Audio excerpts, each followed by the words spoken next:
கனவுகளை தோற்றுவித்தவள். சிறிய கிராமத்தில் வசித்த மாலதி சாதாரண பெண்ணாக இருந்தாலும் அவளின் கனவுகள் உயரமாக இருந்தன.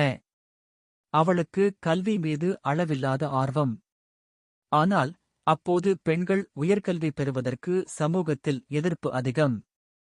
அவளது தந்தை, பெண்களுக்கு கல்வி எதற்கு? வீட்டில் சமையல், குடும்பமே முக்கியம் என்று கூற மாலதி மனதில் ஏதோ ஒரு புரிதல் பிறந்தது. கல்வி ஒரு பெண்ணுக்கு மட்டும் அல்ல, ஒரு தலைமுறையின் வெளிச்சம் என்ற நம்பிக்கையுடன் அவள் முயற்சி தொடங்கினாள். போராட்டத்தின் ஆரம்பம். அவள் பள்ளிக்குச் செல்லும் ஒவ்வொரு நாளும் ஒரு போராட்டம். ஆனால் பள்ளியில் அவள் உயர்ந்த மதிப்பெண் எடுத்தபோது ஆசிரியர்கள் தந்தையை மனம் மாற்றச் செய்தனர்.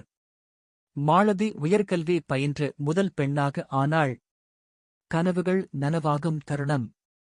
பல்வேறு தடைகளை கடந்து மாலதி ஒரு திறமையான கல்வியாளராக மாறினாள்.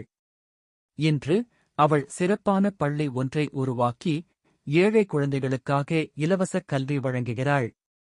அவளை அனைவரும் கனவுகளை தோற்றுவித்தவள் என்று புகழ்ந்தனர். கதை முடிவு தத்துவம்.